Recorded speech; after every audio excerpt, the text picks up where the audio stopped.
তো এটা কোথায় যাচ্ছিল টাকাগুলা? কার কাছে? তোমাদের বসের নাম কি? দেখুন স্যার, আমাদের ভুলে গেছে, আমাদেরকে ক্ষমা করে দেন। আসলে আমি ক্ষমা করার কেউ না, ঠিক আছে? আমরা তো একজন শ্রমিক, আমরা কাজ করি। শোনো, কাজ করে খাও সেটা বিষয় না, তোমাদের থানায় নিয়ে যাও, মামলা দিব, ঠিক আছে? রিমান্ডে গেলে তখন কে তোমাদের বস, কে টাকা দিচ্ছে, কার কাছে পৌঁছাচ্ছ, সব তখন বের হয়ে যাবে, ঠিক আছে? ওটাকে এই একদিন ধরে খুঁজতেছি, এর জন্য এসপি স্যার আমাকে কয়েকবার আমাকে ওয়ার্নিং দিছে যে তোমার এলাকায় এটা হচ্ছে, তুমি ধরতে পারছো না। এটা কাজ করো, মহিলা কনস্টেবল সহ একটা গাড়ি আসতে বলো।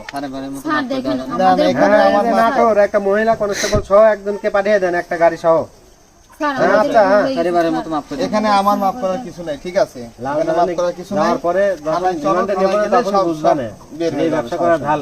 এই ইয়ে করো, তাহলে তুমি ওদেরকে ধরে নিয়ে যাও, আমি আসতেছি গাড়ি নিয়ে, গাড়ি আসতেছি, তাহলে গাড়িতে উঠাই নিয়ে যাও।